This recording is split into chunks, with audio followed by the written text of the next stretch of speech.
like the show, subscribe, whether you watch on YouTube, whether you listen on wherever you get your favorite podcasts. Please hit that subscribe button. It really helps us a lot. Very much appreciated if you can do that. Niners news. What do we have going on? Couple things that I saw that I thought I wanted to hit on today. The first, let's talk about this Christian McCaffrey thing a little bit. So McCaffrey doesn't come to voluntary OTAs. And all of a sudden, there's some rumblings that maybe he wants a new deal with the Niners. Remains to be seen where, look, it's May. Who knows where this is going to go? But the way I'm sort of looking at the whole thing, I wanted to look at it from McCaffrey's side, maybe the Niners side, and then what could be the common ground here if McCaffrey is looking to rework his deal a little bit. So Christian McCaffrey, I'm sure he feels he's worth a new deal. He signed his original contract. It was a 4-year, $64 million deal, roughly, with the Panthers a couple of years ago. So right now, there's 2 years left on the contract, and he's owed about $14 million each year. But none of that is guaranteed. Now, unless he explodes or something this year, he's going to get every penny in 2024. But next year, who knows if an injury happens in 2024 or, running backs can fall off a cliff.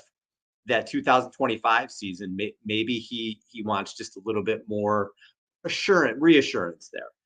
But his contract is still the highest for any running back in the NFL in terms of yearly value. So where McCaffrey is probably coming from is one, like I said, he wants that reassurance. The offense runs through him. So he's probably thinking to himself, I've been more than just a running back on this team. I've touched the ball 417 times last year, 798 the last 2 years. Most of that was with the 49ers. I scored 26 touchdowns in 2023, including the playoffs. I won Offensive Player of the Year. I was third in the MVP voting. I deserve a little bit of a raise. Even though I'm the highest paid running back, I do a little bit more than that. And I deserve a little bit more money. I deserve some guarantees. And you know what? He's not wrong. The guy is worth every single penny to the 49ers and to any team in the league. And I kind of wonder if he's thinking about it this way as well. There's been all the talk, obviously, with Brandon Ayuk wanting a new deal. And we think, I'd be shocked, actually, if Ayuk doesn't get the new deal, if he doesn't hold out when training camp comes. And Nico Collins just got $24 million a year. And Amon-Ra St. Brown got $30 million a year. So Ayuk, I would think he's going to aim for 30. Maybe that contract will come somewhere in the $27, $28 million a year range. But if you're McCaffrey, like I said, just look at their 2023 seasons. McCaffrey had 417 touches. 86 of those were receptions. And again, this includes the playoffs. 2,443 total yards, 26 total TDs. He was Offensive Player of the Year, and he was also third in the MVP voting. Now, if you look at Brandon Ayuk, who was a terrific player, Ayuk had 84 touches, including the playoffs. All were receptions. 1,491 total yards and 8 total TDs. So if you're CMC, you might be thinking to yourself, wait a minute, who's worth $30 million a year? Look at the year that I had. And again, as good as Ayuk is, he's probably never going to sniff Offensive Player of the Year. He's probably never going to sniff being top 5 in the MVP voting. McCaffrey did all those things last season. He is the best running back in the league.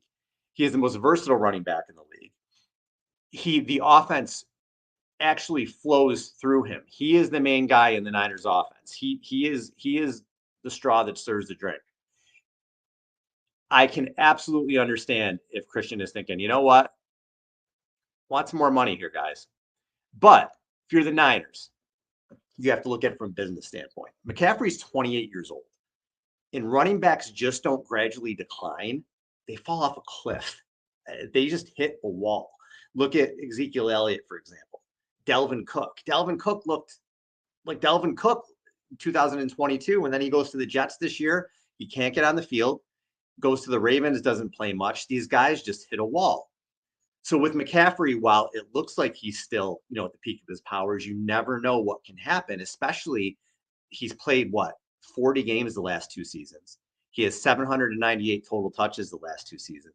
And something to keep in mind, the last time McCaffrey had a 400 touch season, he played 10 games the next 2 years. That was with the Panthers. So he had all that usage. And then the next 2 years, he played 7 games and 3 games. So you never know what's going to happen here. And for the Niners, they may say, listen, you have 2 more years left on your deal and you're the highest paid running back.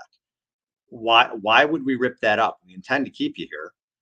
You're definitely going to get the money this year. Why are we going to redo a new contract here? But the way that I look at it is, and what I think is ultimately going to happen, is I think they're going to sit down, cooler heads are going to prevail. They did something similar, a little bit of a different situation, but with Raheem Mostert, it had to be after 2019, right? He was paid less than Tevin Coleman. Maybe even been another running back who made more than him. I don't remember, but what they did was they gave him a pay bump for the season, so he was the highest paid running back on the team. And I think what you could see with McCaffrey, they're not going to make him, the highest paid offensive player. I would doubt that, because Debo makes 20, whatever. I don't think McCaffrey is going to get up to 25 million this year or anything like that. But what I think you could see them do, and what I ultimately think is the best way to handle this, is you say, listen, Christian, you've been phenomenal for us. We're going to give you a pay raise this year. Next year in 2025, we're going to give you guaranteed money. So we'll bump it up a little bit this year. We'll bump it up a little bit next year. If he's making 14 million, maybe you go up to 18 million. Maybe you do go up to 20 million. You guarantee whatever you can for next year, and then put a couple of dummy years on the contract. So he signed for 2024, 2025, where you add guaranteed money, a little bit of a pay raise, and then put a couple more years on for what would ultimately be his age 30 and 31 seasons, which would be 2026 and 2027.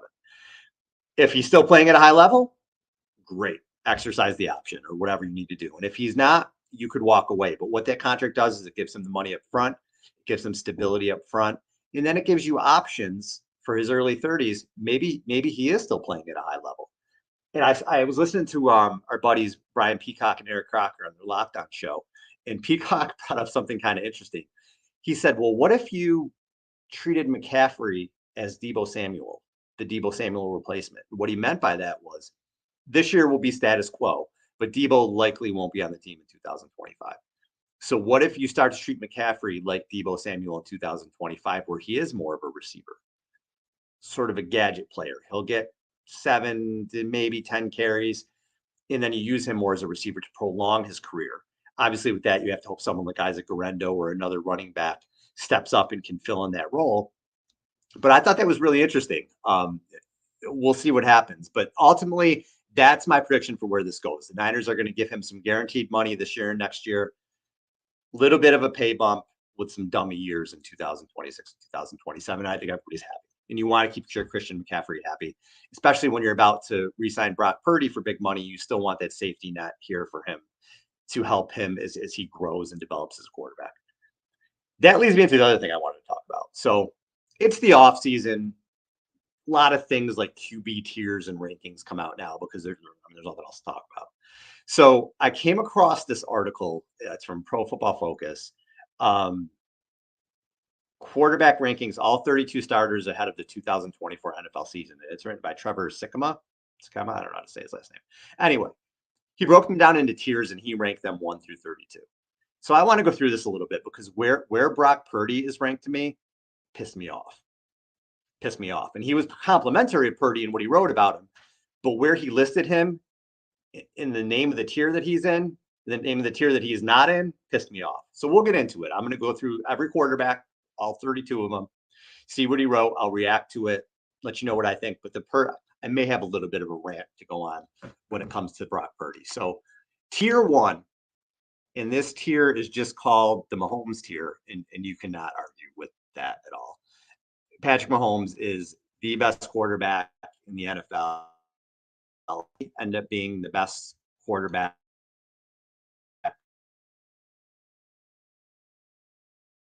Much as, listen, us Niners fans are tired of seeing him hold that trophy up.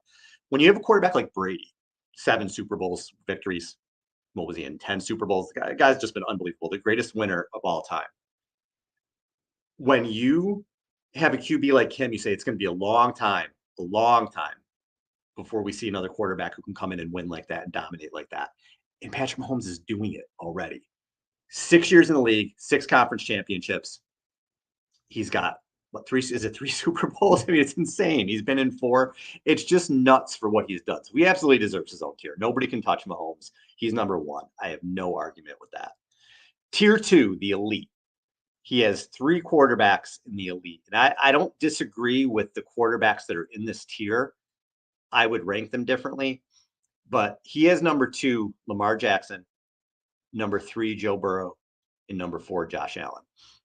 When I look at these QB rankings, and as we look at quarterbacks, right, the great quarterbacks, we just don't base them off the regular season. If we base it off the regular season, Peyton Manning is probably the greatest quarterback of all time. He might have been the best Sunday to Sunday quarterback I've ever seen. But we don't do that. We base it off the whole picture, off the playoffs, off the Super Bowl. That's why Joe Montana and Tom Brady are 1-2 in most people's lists. I cannot put Lamar Jackson number two. I can't. I don't care how many MVP awards he has. I don't care how dynamic he is during the regular season, because he has not had that success in the playoffs. Actually, he's had some disappointments in the playoffs. I cannot look at him and say, yeah, he's the second best quarterback in the NFL. Can't do it. Can't do it. Would I put him four? Am I going to keep him in this elite tier? Yeah, no, yeah, I think so. But to me, he's below Burrow and he's below Allen, because we've seen Burrow and Allen both come up huge in the playoffs. And I know Allen hasn't made a Super Bowl. I know Allen has some turnover-worthy plays, but some of the games he's played in the postseason, I mean, he can just put the team on his back, and Lamar can too. He just hasn't really done that in the postseason. But we've seen Allen go toe-to-toe with Mahomes. It wasn't his fault they lost the game when they kicked the ball out of bounds, and McDermott and Leslie Frazier didn't know how to play defense for the last 30 seconds or whatever. Burrow, too, gone in Kansas City and wins, made a Super Bowl. These are big-time playoff performers. So for me, I don't necessarily have an argument with Lamar Jackson being in that elite tier, but I want to put him over Burrow, and I wouldn't put him over Allen. However you want to rank Allen and Burrow, to me, those are 2 and 3 in the NFL, and then Lamar. Burrow's got to prove that he can stay on the field a little more. He's had some injury issues, but guy's unbelievable when he's been in there. Clutch player, big time player. I agree. So I agree some aspect with the top four, whatever, however you want to rank them. This is where I start to get a little bit angry, a little bit like, what are we doing here? His tier three are postseason caliber QBs. Okay. So what does that mean to you? You're listening to the show, you're watching the show. What does a postseason caliber QB mean to you? Does it mean a QB who could make the postseason? Or does it mean a QB who can go and win in the postseason? That you're going to go and actually get playoff wins, not just go and shit the bed in the playoffs, but get playoff wins. That's what it means to me. If you're being ranked from 5 to 10 or whatever this ends up being, yeah, it's 5 to 10, and the name of your tier is postseason caliber QBs, you better damn well win in the playoffs. But let's see what he has. Number 5, Justin Herbert, of course, because all the fucking nerds love Herbert, right? Everybody. We're yet to see Herbert really win a big game. Is he physically tremendously gifted? Absolutely. Has he maybe had some coaching issues hold him back? I don't know. I guess you could say that. But we'll find out more this year with Harbaugh and Greg Roman. It'll probably be more of a run first offense, but at some point, this is what, his third coordinator. At some point, Herbert has to start winning these games to really be called like, yeah, this guy's the 5th best quarterback in the NFL. Incredibly talented, but at what point does he take the next step and win games? I can't put him at 5. I don't think I could do that. Number 6, Dak Prescott. Playoff caliber quarterback, Dak Prescott. Dak Prescott has been a good regular, but he's been massively disappointing in the playoffs. He had the one really strong playoff game against Tampa Bay a couple years ago, but he's been horrible twice against the 49ers. Niners just had him shook both times. He has not been a successful playoff quarterback. The Cowboys are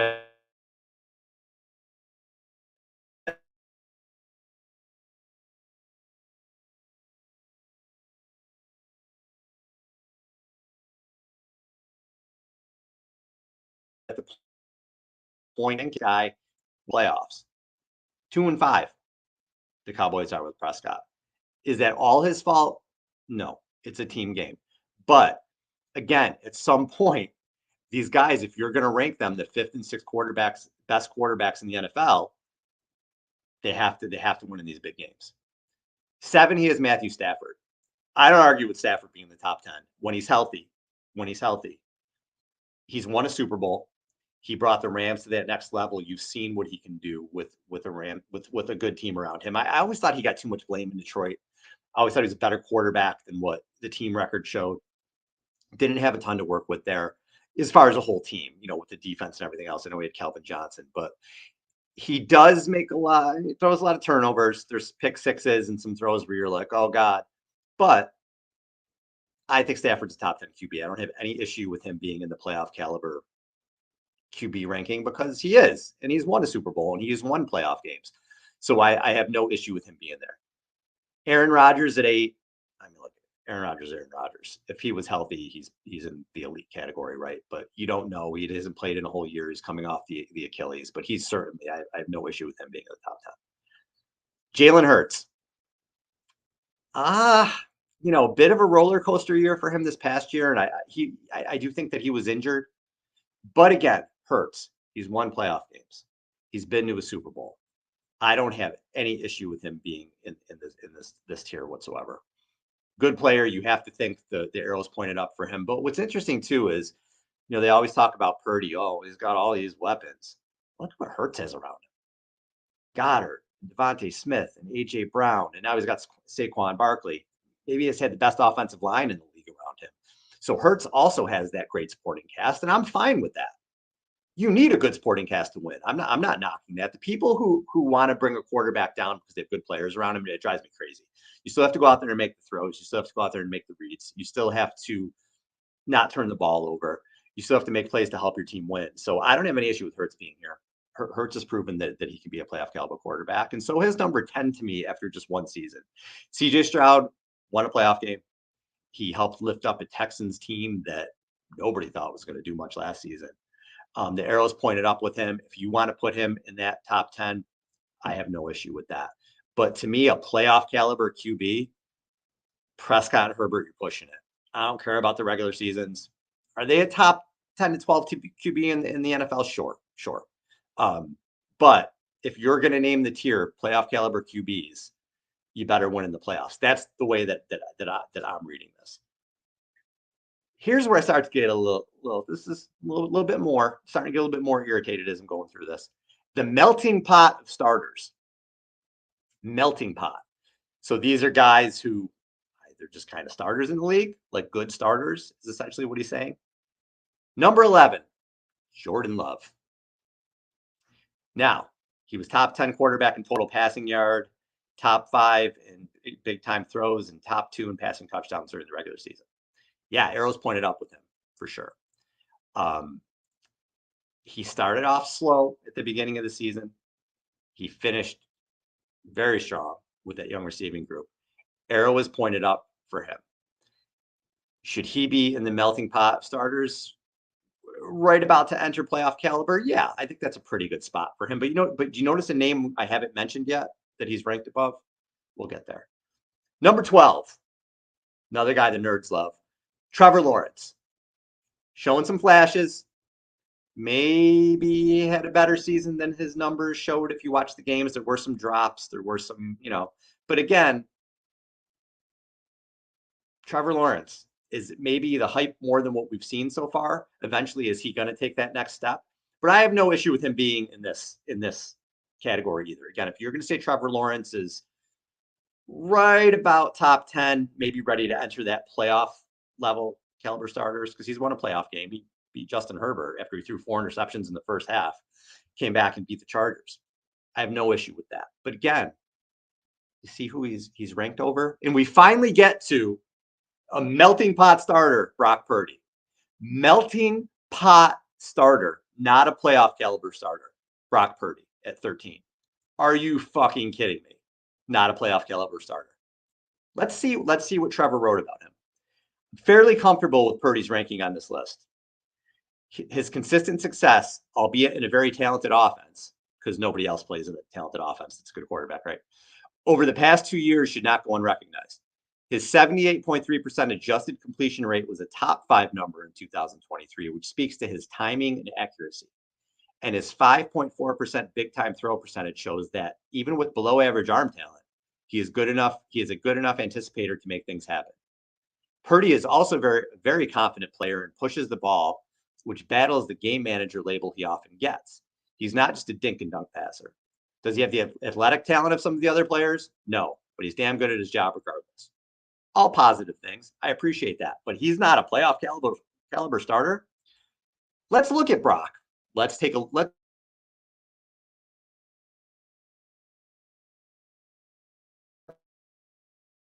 let's take a look at some. So, in his first full season in the NFL, without an offseason because he was recovering from elbow surgery, he went 308 for 444. That's 69.4% completion percentage. He set the franchise single season passing record, 4,280 yards, 31 touchdown passes. His touchdown percentage of 7% led the NFL. Yards per attempt, 9.6, led the NFL. Average yards per attempt, 9.9, led the NFL. Yards per completion, 13.9, led the NFL. QB rating, 113. Guess what that led? Led the NFL. QBR, 72.8, also led the NFL. He was 4th in MVP voting. He made the Pro Bowl. And as a playoff caliber player, quarterback, well, they have to win playoff games, right? Well, if I don't really want to, we'll say he's 4-2 as a starter, even though he played one series against the Eagles. I don't think you can really count that game. To me, he's really 4-1 as a starter. He has 6 touchdown passes to 1 interception. He has a yards per attempt of 7.9. He has made it to a Super Bowl in 2 conference titles games in 2 seasons, his first 2 seasons in the league, with 4 playoff wins in his first 2 seasons in the league. How many playoff wins do some of these other guys have that are ahead of him? Trevor Lawrence, 1. Jordan Love, 1. CJ Stroud, 1. Jalen Hurts, I believe he has 2. I have to look. Dak Prescott, 2. Justin Herbert, none. So some of these guys that he has ranked ahead of him as playoff caliber quarterbacks, they haven't done anything in the playoffs. They haven't done a damn thing in the playoffs. And you're telling me that he's not a playoff caliber quarterback? That you're not going to put him over in the top 10 in the playoff caliber, by the way. Because why? It blows my mind. It blows my mind that Purdy has done things that if someone who was drafted in the top 5, or even just in the first round had done, or someone that just looks the part a little bit more. Justin Herbert looks phenomenal. He's huge. He can move. He has a cannon arm. If Purdy looked that way and did what he's done, oh God, they'd be crowning him. Everybody would be crowning him. But they say things constantly, like this little sentence, which he can mean it to me. It's a dig when he talks about him and he says his consistent success, albeit in a very talented offense. Is Dak Prescott not in a talented offense? Is Jalen Hurts not in a talented offense? Look at all those pieces the Jags brought in for Trevor Lawrence. That's not a talented offense. Has Josh? I don't want to use Josh Allen because Josh Allen is one of those people who could absolutely put a team on his back. But he's had weapons. Everybody needs weapons. Does Joe Burrow not have Jamar Chase and T. Higgins and Joe Mixon? Of course you need a talented offense. So I just read stuff like that, you guys, and it drives me crazy. I read this list and I was like, all right, playoff caliber quarterbacks. I'm waiting to see Purdy within there somewhere. To put him in a whole different tier, even if you put him at 11th and still put him in that tier, but to put him in the melting pot of starters, I can't. It just drives me crazy. And we don't know what's going to happen in the future. Maybe things will go downhill for him. I don't know, but I don't see it that way. I see that he's already proven what he's done on the football field, actually in between the lines. Not how he looks with shorts on, not how his arm looks when there's no defense around him, not because he's not throwing off his back foot 50 yards downfield, because apparently that's the only way completion counts, right? What he's done on the field. every week, every week. There's been a couple hiccups here and there, but big time performances on a Sunday night against Dallas when you throw 4 TDs in the playoffs when you play terrible against the Packers in the rain for almost 4 quarters. But then when you need that clutch drive, you come through and you win the game. In the NFC Championship game, when everything went wrong, everything in the first half for the whole team, and you shrug it off and you come out in the second half and you win the NFC Championship. That's a playoff caliber quarterback to me. I don't know about you. That's a playoff caliber quarterback to me. So maybe at the end of the day, this list means nothing. But when I see stuff like that, it still pisses me off. And I don't know, whatever. I have a show, so I get to bitch about it, right? So Purdy to me should not be in this tier. Purdy should be in the playoff caliber tier. But let's go through and look at the rest of this list. He's got Tua at 14, which again is fine for me. Tua has proven that he's a good starter in the league. He hasn't won any playoff games. He hasn't taken that next step yet to show that he can get the Dolphins over the hump. But he's a good starter. I have no issue with him at 14. Kirk Cousins. Kirk Cousins is kind of the definition of a melting pot starter, right? Good player. Yet to prove he could win the big game. 16, Jared Goff. Goff is another one of those quarterbacks to me that he doesn't get enough credit. How many times does he have to prove that he can be a quarterback who can win a lot of games, that can win playoff games? And I know again, he can turn the ball over. He's a statue.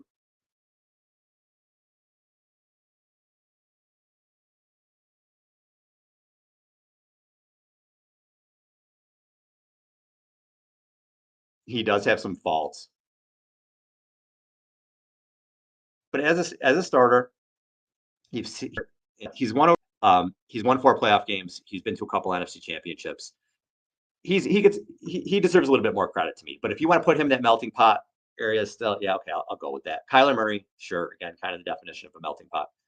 Geno Smith, I mean, Geno has definitely turned his career around. He did put together solid seasons in 2022 and 2023. But I think he kind of is what he is. I think you're sort of in purgatory with him. I don't know that you're really ever win anything with Geno Smith. But if you want to put him 18th in the league, fine. He's probably right in around there, around the 20th mark. 19th, he has Caleb Williams. I don't know how you can put a rookie who hasn't played it down yet in there. If anything, he's TBD. 20, Baker Mayfield. I'm interested to see what Mayfield does without Dave Canales, because obviously Canales is the new head coach for the Panthers, and he really resurrected Mayfield's career. As he has to move away from him, we'll see.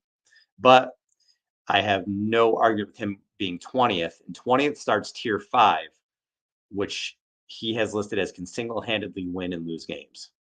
So I don't know if Baker Mayfield can single-handedly win games, but he could certainly lose them single-handedly. Derek Carr at 21.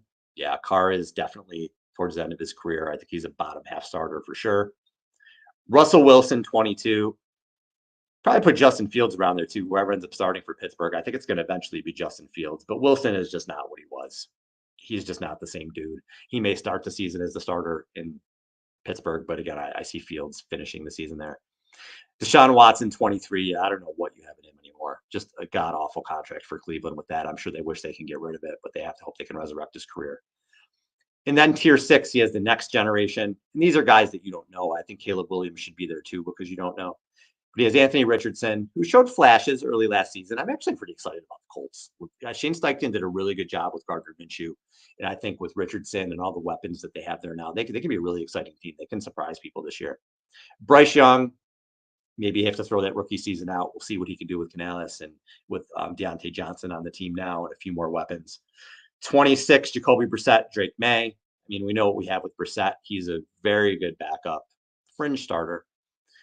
Drake May, we have no idea. Jaden Daniels, we have no idea. Will Levis showed flashes again last year, but mostly not sure what's going to happen. And those are all guys that we'll wait and see. And then he only has 4 quarterbacks in what he calls the holdovers, which are tier 7. So I guess these are the 4 worst QBs in the league in his estimation. Daniel Jones. And yeah, I agree with that. In Jones's defense, and if you talk to Giants fans, they'll say, well, what has he really had around him? He's had a bunch of number 3 receivers, Sterling Shepard, Darius Slayton. They brought in Jalen Hyatt last year, who looks like he might just be like a one-catch-a-game deep threat guy. Now they have Malik Neighbors, even though no Saquon Barkley.